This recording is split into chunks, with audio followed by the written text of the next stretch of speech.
Sebenarnya orang itu sibuk kerja, banting tulang, ngejar kesuksesan, ngejar prestasi, bersaing dengan banyak orang, banding-bandingin. Sampai segitu stresnya, sampai mengorbankan kesehatan itu sebenarnya karena uangnya atau apa kalau menurut teman-teman? Kalau versi saya ya, kalau saya cari uang itu bukan karena saya ingin uangnya, tapi karena ingin kebebasan.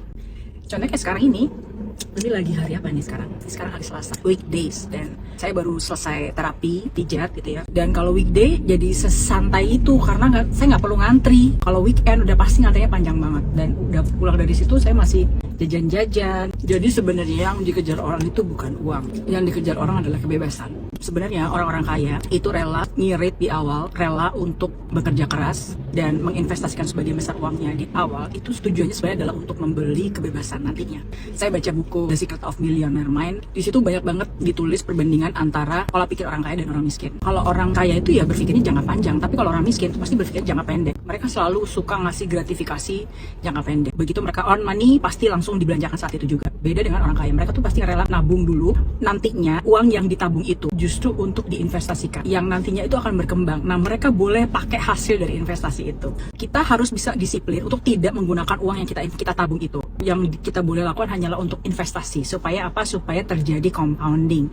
Jadi ketika uang itu kita taruh, habis itu kita investasikan entah di sebuah bisnis atau investasi apalah gitu ya. Dan ketika uang dari hasil investasi itu menghasilkan uang lagi, nah di situ boleh kita pakai untuk bersenang-senang. Kadang-kadang semakin miskin seseorang itu semakin gampang banget untuk jajan, ngasih gratifikasi, ngasih self reward, segampang itu. Kenapa?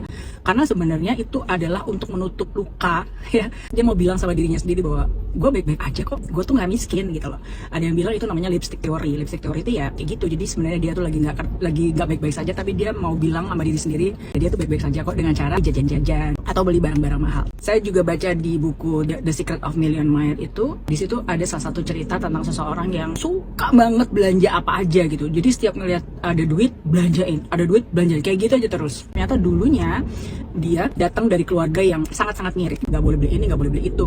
Tapi dari hasil ngirit itu orang tua tuh sebenarnya bisa nabung gitu loh, tabungan itu banyak. Cuman si anak itu jadi dia nggak ngerti gitu loh tujuan keuangan orang tua itu apa sih. Yang dia tahu adalah hidup di keluarganya tuh kayak menderita banget. Jadi yang dia rasakan adalah penderitaan ketika hidup serba ngirit. Makanya ketika dia dewasa, ya ketika dia bisa menghasilkan uang sendiri, dia semacam balas dendam gitu loh. Dia akhirnya tuh kayak gampang belanja. Nah, perlu banget kita tuh mengenali sebenarnya kita punya luka apa sih yang terkait dengan finansial kita di masa lalu, dan blueprint apa yang dicetak oleh orang tua atau lingkungan kita di masa lalu, supaya itu memperbaiki diri kita sekarang. Kalau teman-teman sekarang juga ngelihat kok duit itu kayak hilangnya gampang, boros banget, kayak nggak bisa invest, ditawari peluang bisnis kayak nggak pernah ada duitnya, nggak pernah punya saldo. Nah, itu coba ditelusuri lagi sebenarnya ada luka apa di masa lalu yang membuat blueprint keuangan Anda itu tercetak seperti itu.